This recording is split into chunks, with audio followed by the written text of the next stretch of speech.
Day 2. Ready? No. Let's go anyway.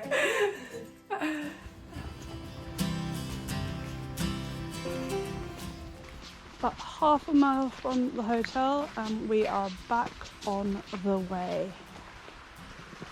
Ooh, big step.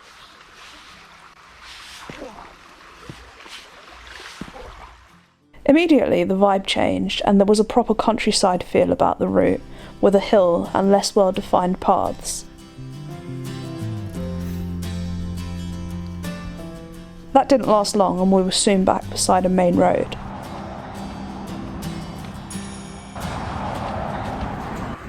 About a mile in, a little bit of road walking now. Signage isn't great, but I've double checked on the map and still on course. Then we were in this field for a few miles before emerging at the entrance to the Rowardennnan forest.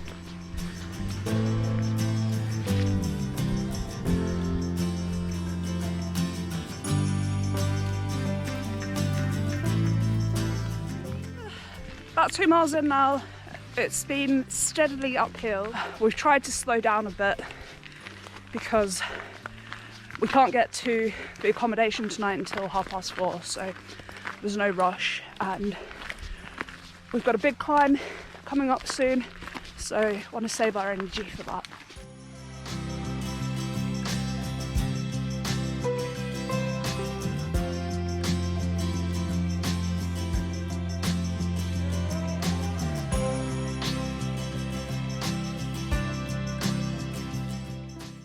Oh wow, now we're getting some views.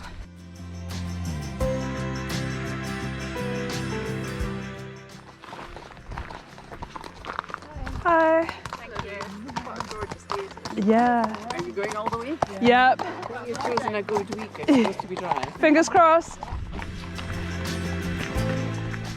Once I'd composed myself after seeing the horses, we got our first glimpse of the day's challenge. Conic Hill is 1,184 feet high and its summit forms part of the Highland boundary fault, the border between the Highlands and the lowlands of Scotland.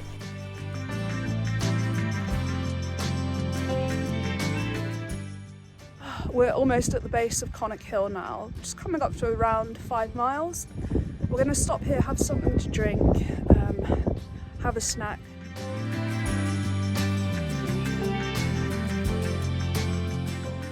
There is an alternative flat path that bypasses Conic Hill. In very bad weather, I would highly recommend it because a lot of the path was wet and slippery. Also, during lambing season, dogs are banned from certain parts of the hill and you must use the alternative route.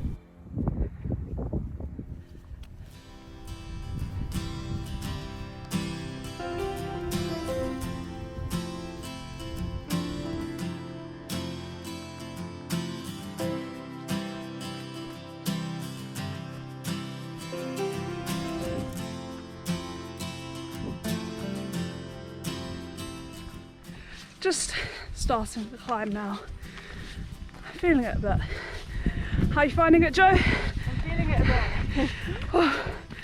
If I have a funny turn, my inhaler's in the top bit of my bag. I'll try not to.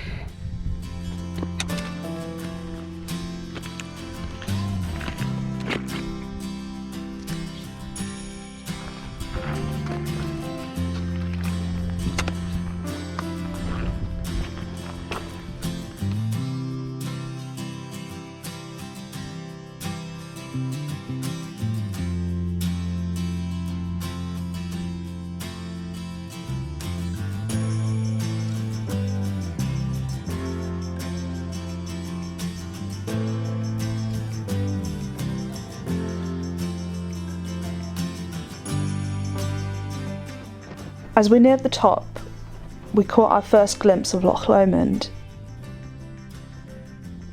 The West Highland Way doesn't actually go all the way to the top of Conic Hill, which we were a bit disappointed about, but there would be plenty more hill walking to come, so we didn't make a detour.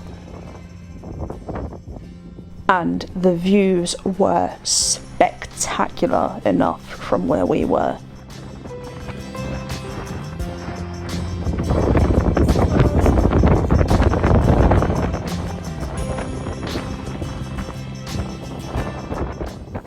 Cows, I've just seen cows.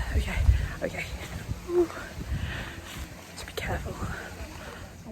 I'm going to play you some audio of something that happened on my way down to see the cows.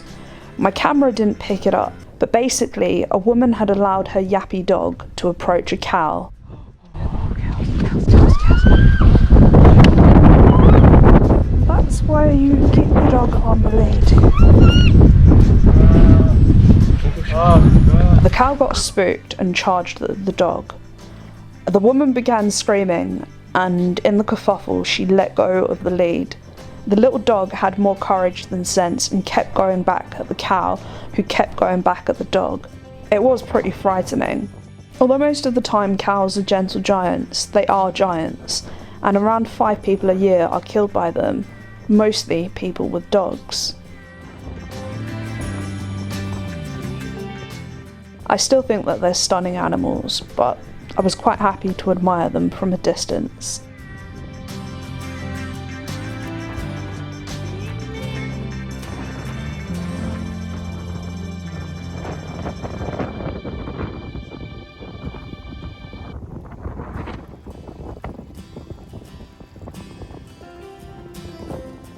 After that bit of excitement, we carried on. It's worth noting that camping in the Loch Lomond and the Trossachs National Park is restricted, unlike the rest of Scotland, where wild camping is permitted on unenclosed land. The visitor centre at Balmaha meant we were now at the halfway point of day 2. Everything we'd read told us the second half was all along the loch side, so with the prospect of a flat walk and beaches, I loaded up on ice cream, a sandwich, some chocolate cake, in that order. In fact, it was a lot hillier than expected, and all that food was churning away inside me. I didn't feel too clever, if I'm honest. Oh, I thought we had done with all the uphills. So I've got like hundreds of layers on because it was raining and it was cold. Now I'm sweating. Oh, never mind. After going all that way up, we came back down to where we'd started, which seemed completely pointless. But look how pretty the wee beach is.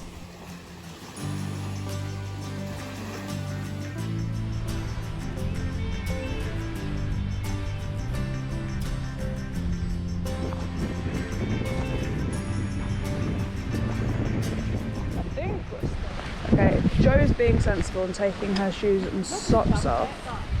Tippy toe it. Okay. Yeah, but if you can get across, fine.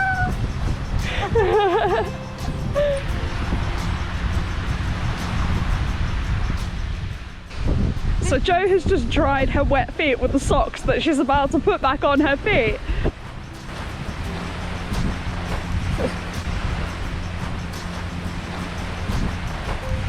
At the 10-mile mark, we realised we needed to speed things up if we were to get to our hostel before dark. I was still firmly in the grips of a food coma, so it wasn't going to be easy, but on we went.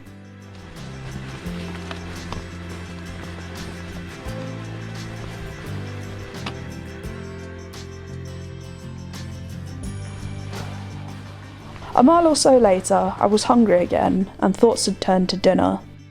We don't know if we can get food at the hostel. The nearest place that we know we can get food is quite far from the hostel. I'd packed my body weight in chocolate, but at this point all I was craving was salty food. We passed a really nice campsite here. I would always get jealous passing other accommodation that wasn't ours. Okay, we had to sit down with some nuts, and I took my jumper off, so I instantly feel better. I should have done that a few miles ago. Another hill. Don't look up. Don't look up, and then you won't know how far you have to go. So pretty. talking about Joe. So close, 2 kilometers, which in real money is not very far. Well, that's 15 miles done now. Just a wee bit longer to get to the hostel. When we were about 15 minutes from the hostel, I phoned them to inquire about food and was very happy to hear they had a restaurant. We're here, and they have food. No, don't say that, don't say that. Is this us? Oh, the last hostel wasn't our hostel. That is the most beautiful building I've ever seen. That's day 2 done. Oh.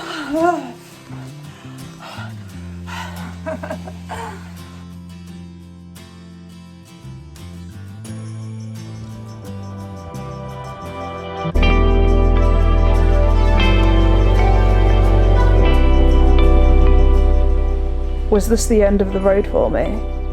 Was all the training and planning for nothing? Was I going to have to stop?